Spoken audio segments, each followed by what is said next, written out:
बाग में कली खिली भंवरा नहीं आया, हाय रे क्यों ना आया क्यों ना आया। अब जो ये बाग के खुशबूदार फूल खिले हुए हैं, इतने खूबसूरती से गार्डन सजा हुआ है। मेरा गार्डन, जी हाँ बिल्कुल, सरिता की बगिया। दिल्ली से आपकी दोस्त सरिता आप सबका बहुत बहुत स्वागत करती है अपनी छोटी सी प्यारी सी बगिया में। आपसे बातें करते हुए एक एक चीज़ मैं आप सबको विस्तार से दिखाती चली जा रही हूँ। बहुत क्विकली मैंने एक ओवरव्यू तैयार किया है आप सभी के लिए इस वक्त में जो हमारे गार्डन का है, तो आप सभी देखिए। और आप सबको इतना तो पता ही है कि फ़िलहाल मैं दिल्ली में नहीं हूँ, मैं बेंगलोर आई हुई हूँ, तो छोटी छोटी क्लिपिंग मुझे वहाँ से रिकॉर्ड करके मंगवानी पड़ रही है ताकि मैं अपने गार्डन को दिखा सकूँ। मैं चाहूँ तो मैं यहाँ के भी गार्डन को आपको दिखा सकती हूँ। यहाँ पे जो गार्डन है या यहाँ पे नर्सरीज जो हैं, अच्छे अच्छे प्लांट्स वहाँ मिलते हैं, पर हमारा क्लाइमेट और हमारा सिचुएशन जो है दिल्ली के पौधों की तरह, उसके क्लाइमेट की तरह ही बदल चुका है। तो यहाँ का अगर मैं नर्सरी दिखाती भी हूँ तो उससे हमारे दोस्तों को, जो दुनिया भर के आप सब हमारे दोस्त हैं ना, उनका कोई फ़ायदा नहीं होता है। इसलिए आपने देखा होगा कि मैं नर्सरी के बहुत ज़्यादा वीडियोस नहीं बनाती हूँ, सिवाय इसके कि हमें इस बात का अफसोस होता है कि ओहो अच्छा, वहाँ तो इतना सस्ता पौधा मिल रहा है, हमारे शहर में हमारे स्टेट में महंगा पौधा मिल रहा है। और ये एक वजह, बहुत बड़ी वजह है कि सिचुएशन पे डिपेंड करता है रेट कैसे वेरिएट होता है, क्योंकि कुछ प्लांट जो है किसी कोस्टल एरिया में जन्माए जाते हैं, वहाँ उनका जन्म होता है, फिर वहाँ से ट्रांसपोर्टेशन करके दूसरे दूसरे स्टेट में भेजा जाता है, तो उसी तरीके से इंक्लूड होता जाता है उसमें प्लांट्स के रेट में। हम सब ये नहीं सोचते हैं, इतने विस्तार पे जाते नहीं हैं, और हम सोचते हैं कि ओहो अच्छा, ये पौधा तो वहाँ पे बहुत सस्ता मिल रहा है, हमारे स्टेट में महंगा मिल रहा है।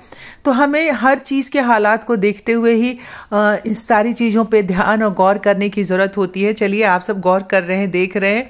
अब ये देखिए कि एक छोटा सा हमारा ये ड्रैगन फ्रूट का जो ये पौधा था, अभी आप जो देख रहे हैं, इसमें फ्रूट भी आ गए, इस बार फिर से फ्रूट लगने वाले हैं इसमें। और एक प्लांट मैं लेके आई थी 350 रुपये का, जिसमें एक बिल्कुल इसकी एक डंडी थी, और तीसरा साल है ये, देखिए 3 सालों में इतने सारे इसमें डंडियां और लड़ियां हो गई हैं। और यकीन मानिए कि इसमें से इतने सारे प्लांट्स मैंने कट करके अपने फ्रेंड्स को डिस्ट्रीब्यूट किया है, क्योंकि इतना ईजिली ये ड्रैगन फ्रूट लगने वाला प्लांट है। जेड प्लांट का देखिए अलग अलग तरीके से, आपको पता है कि मैं टॉपियरी बनाती रहती हूँ, कुछ नया ये बनाया है, तो हमने कहा कि देखिए सर्कल ऐसे बना हुआ है। बस इस वक्त में क्या है कि हमें ये नहीं देखना है कि कौन सी चीज़ कैसे हमने लगाया है, कैसे कटिंग की है, किसका बीज कैसे लगाया है।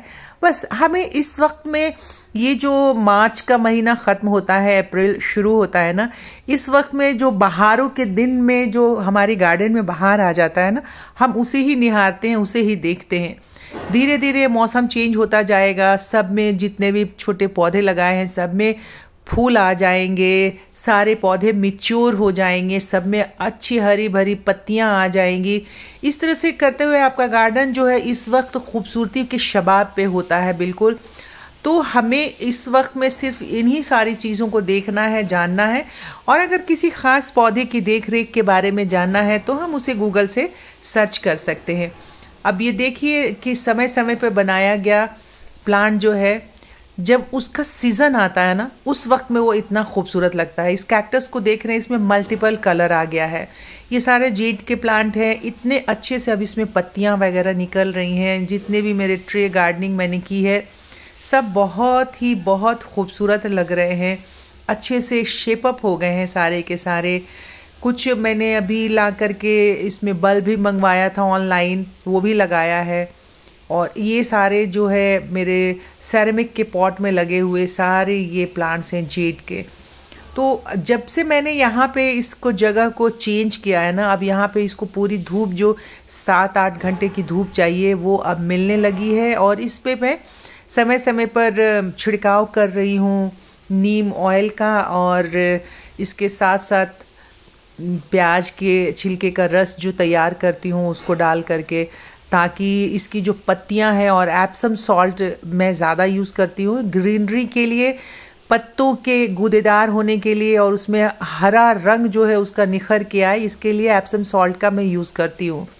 तो ये छोटी छोटी चीज़ें हैं। खाद वगैरह, मेरा जो फेवरेट खाद है वो है वर्मी कंपोस्ट। इसके अलावा बहुत ज़्यादा खुराक मैं अपने पौधों को नहीं देती हूँ। हमारे पौधों को ना इतने खुराक में अच्छे से सरवाइव करने की आदत पड़ गई है।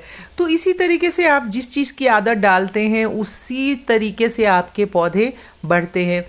और बहुत टाइम से मैंने पिछले जब मैंने गार्डनिंग ये शुरू की थी चैनल, तो शुरू में 1-2 साल मैंने लगाया था सिर्फ नेट, ग्रीन नेट। अब मैं पिछले 3 सालों से ग्रीन नेट नहीं लगाती हूँ इस गर्मी में, लेकिन मेरे पौधे अब उनको आदत पड़ गई है इन सारी चीज़ों के साथ ही आगे बढ़ने की, तो ये बिल्कुल अच्छे से सरवाइव कर जाते हैं। थोड़ा मोड़ा मेरे डेकोरेशन का भी शौक़ है, तो वो भी मैं साथ साथ करती रहती हूँ, कुछ महंगे सस्ते अलग तरह के एक्सेसरीज़ ख़रीद के। तो अभी मेरा गार्डन बहुत ही खूबसूरत लग रहा है। पौधे देख रहे हैं आप, इतने अच्छे से ग्रीन ग्रीन हो रहे हैं। और हमें एक गार्डनर को क्या चाहिए, यही चाहिए कि वो छोटा सा भी पौधा लगाए, उसमें हरियाली रहे, ऑक्सीजन दे, वो खूबसूरत लगे देखने में। तो मैं अपने गार्डन से बहुत बहुत संतुष्ट हूँ। आप सबको मेरा गार्डन कैसा लगता है ज़रूर कमेंट बॉक्स में लिख करके बताइएगा। चैनल सब्सक्राइब नहीं किया है तो जल्दी जाइए, वीडियो ख़त्म हुआ अब जा कर के चैनल को सब्सक्राइब कीजिए और लाइक तो कर ही दीजिए। जल्दी ही मिलते हैं ओवरव्यू लेकर के अप्रैल के लास्ट में। तब तक आप सब अपने गार्डन को खूबसूरत बनाते रहिए, गार्डनिंग करते रहिए। हैप्पी गार्डनिंग, नमस्कार, बाय बाय।